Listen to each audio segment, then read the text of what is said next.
This while colleagues in the National Party should be opposing this bill. Thank you, Mr Speaker.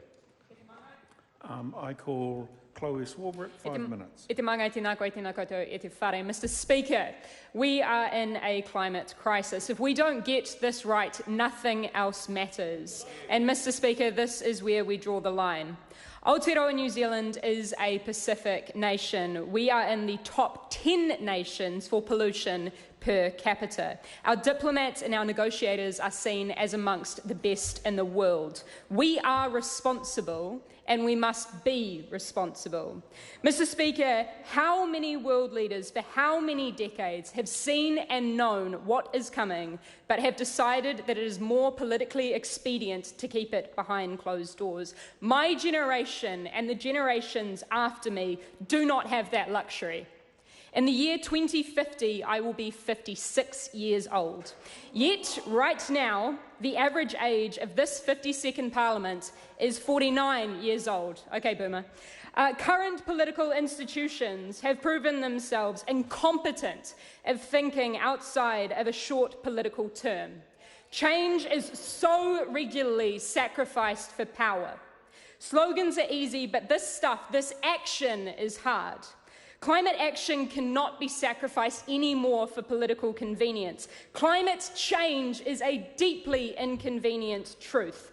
And Mr Speaker, if climate action is indeed our nuclear-free moment, it should be and it must be transformational. This climate change response zero carbon amendment bill is our starting line. On the Environment Select Committee, I sat with members across this House as we heard the call from the majority of over 800 New Zealanders in person and over 10,000 in writing, asking this Parliament to get it together and to get it right. Many asked that we pull targets forward, others that we didn't split our gas targets. And as I put to many of those submitters, if I can be straight up about the problem there, ambition and consensus sit on opposite sides of the seesaw in this bizarre place. Prioritising one means risking some of the other. The Greens want more. We recognise the need to go further and to go faster, but we are 8 of 120 MPs in this House, and to keep momentum up, we need more of us. If you marched in the streets, it is time to get political. This bill represents the greatest consensus that we have managed to reach in this Parliament and across this government as a blueprint for climate action.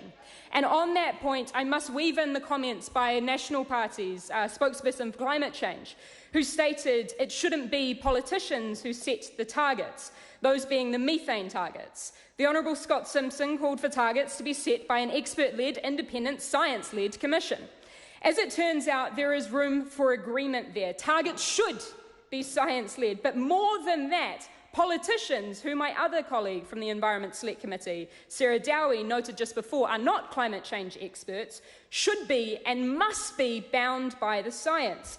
That is exactly why on page 5 of the government's commentary in the committee report on this bill, I saw it stated, and I quote, "The Green Party member notes the significant number of submissions which propose that the best way to produce scientifically robust, enduring and depoliticised emissions budgets is to empower the Commission to set emissions budgets itself rather than to advise the executive," and supports this proposal. The only reason that we would keep the Commission advisory only is because there is an option to ignore that advice.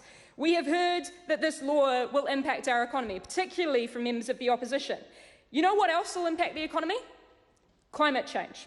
If you are worried about the economic impacts of our climate change response, just wait until I tell you about the economic impacts of climate change. And Mr Speaker, regardless of whether we change, our climate is.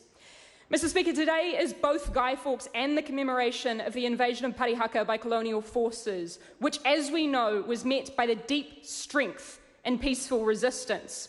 Well, Mr Speaker, we're not quite blowing up Parliament today, but I am reminded of the Pacific Climate Warriors chant at the front of the school strike for climate only a few weeks ago.